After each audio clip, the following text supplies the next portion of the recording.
বাইকের petrol ওভারফ্লোর problem সলভের জন্য এই ভিডিওটা বানানো। আপনারা দেখুন, অবশ্যই ভালো লাগবে বা কিছু শিখতেও পারবেন। দেখুন, ওভারফ্লোর সমানে হয়েই যাচ্ছে, কোনো রকমভাবে বন্ধ করাই সম্ভব নয়। বন্ধ করার জন্য আমাদের কার্বোরেটরের যে কার্বোরেটর আছে সেটাকে আমাদের সঠিকভাবে কাজ করতে হবে, তাহলেই ওভারফ্লোর বন্ধ হতে পারে। যেহেতু এটা এর আগেও দু এক জায়গায় দেখানো হয়েছে, ওভারফ্লোর বন্ধ করতে পারেনি, তার জন্য এটা টাফ আছে প্রচুর। তা আমি একবার চেষ্টা করে দেখছি যে এটাকে ওভারফ্লোর বন্ধ কীভাবে করা যায়। তা আপনারা যদি দেখেন, এতে কিছু শিখতে পারবেন, তার জন্যই ভিডিওটা বানাচ্ছি। আর যদি শিখতে না ইচ্ছা করে তাহলে স্কিপ করে বেরিয়ে যেতে পারেন, অসুবিধা নেই। এগুলো কিছু জিনিস জানার ব্যাপার আছে, যে কি কারণে হতে পারে বা হলে তার উপায় কি আছে। খট করে কার্বোরেটর বাদ দিলে তারও কিছু আর্থিক ক্ষতি হবে। তার জন্য এটাকে অবশ্যই ভালো করে সার্ভিস এবং যে ফ্লোট পিন যেখানে তেল আটকায় সেই জায়গাটাকে ঠিক মতন দেখতে হবে যে ওটা কী করে বন্ধ করা যায়। বন্ধ করার অনেক পদ্ধতি আছে। কেউ ফ্লোট পিন বাদ দিয়ে দিতে পারে, তাতেও বন্ধ হতে পারে। আর দেখা যাচ্ছে ফ্লোট পিন বাদ দেওয়ার পরেও হচ্ছে না, তারও সলিউশন আছে, সেগুলো আমি দেখাচ্ছি। আপনার ভিডিওটা দেখুন। তো প্রথমে আমি কার্বোরেটরটা খুলে নিয়েছি। এবার এই কার্বোরেটর দুটো স্ক্রু আছে, স্ক্রু দুটো খুলে নিচ্ছি। আমরা সেরকম কিছু করব না, জাস্ট তেলটাকে বন্ধ করার জন্য আমরা চেষ্টা করব।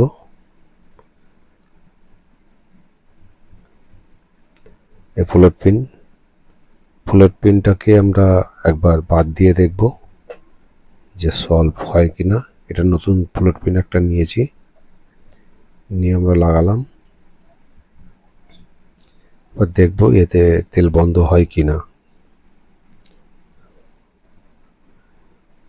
তো এর জন্য আমাদের ফ্লোট পিনটাকে লাগিয়ে নিলাম। এবার আমরা হাওয়া মেরে দেখছি মুখের হাওয়া দিয়ে, যে হাওয়াটা কি কোনো রকমভাবে হালকা, একদম হালকা পাস হলেও কি হচ্ছে কি, সেটাকে আমরা দেখছি। হালকা পাস হচ্ছে, তার মানে হচ্ছে এর ভিতরে কোনো গন্ডগোল আছে। এবার আমরা একটু ফুফা দিয়ে দেখে নিলাম যে বন্ধ হয় কি, কোনো নোংরা আছে কি, সেরকম কিছু পেলাম না।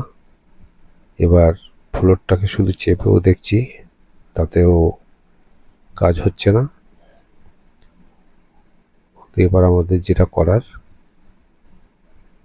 আমরা ফ্লোরটাকে আরেকবার লাগাচ্ছি, লাগিয়ে বসিয়ে দেখে নেব যে প্রবলেম আছে কিনা। এতে একটু পেট্রোল অপচয় হয় ঠিকই, কিন্তু এটা তো চেষ্টা করে দেখতেই হবে, যার কারণে পেট্রোল অপচয় একটু হতেই পারে। তো আমরা মুখ দিয়ে দেখে ফু দিয়ে দেখে নিচ্ছি, এটা আমার নিজের আইডিয়ায় ফুটা কতটা বেরোচ্ছে, বা হালকা হলেও চুয়ে চুয়ে যেরকম বেরোয় সেরকম হাওয়া বেরোচ্ছে কি, সেটা দেখলে আইডিয়া হয়ে যায়। এবার ফ্লোরটা কোথাও বেঁধে যাচ্ছে কি, সেটাও ব্যাপার আছে, সেটাও দেখে নিতে হবে। তো তাতে দেখা যাচ্ছে যেটা এটায় হাওয়া পাস হচ্ছে হালকা হলেও।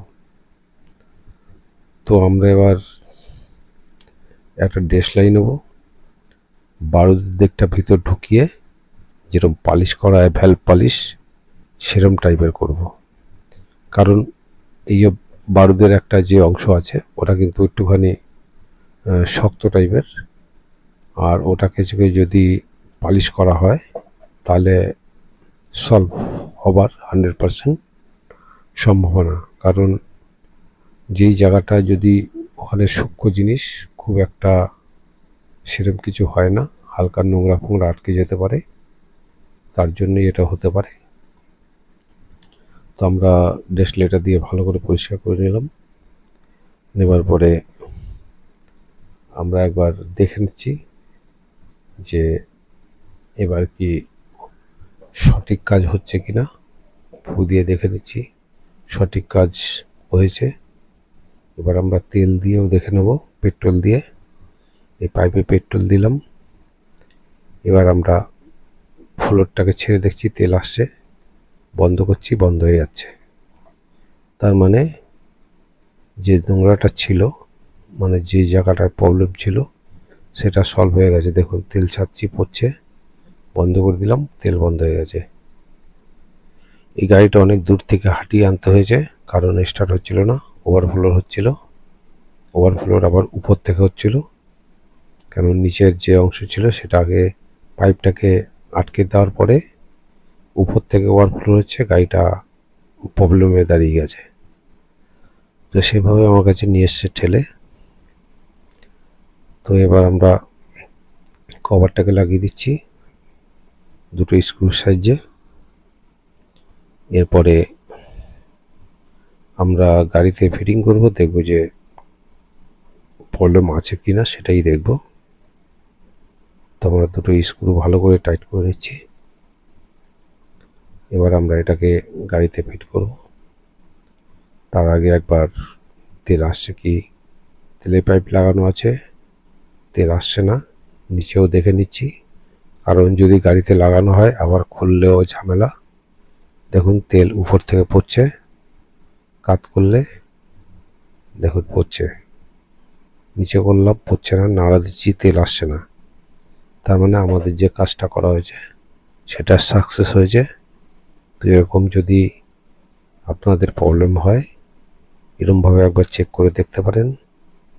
এরপরে কার্বোরেটরটা ফিট করে দিয়েছি, তারপরে তেল ছাড়া রয়েছে, পাইপে দেখতেই পাচ্ছেন কিছুটা অংশ তেল রয়েছে, যেটা যদি তেলের ওভারফ্লো হতো তাহলে কিন্তু তেলটা নিচ থেকে পড়তো। দেখুন আপাতত তেল কোনো আসছেই না, যেহেতু আমাদের গাড়ি স্টার্টে আছে। এটা আপনাদের সাউন্ডটাও শোনাতে পারছি না। তো আমি পরে লাস্টের দিকে শুনিয়ে দেবো, শুনুন।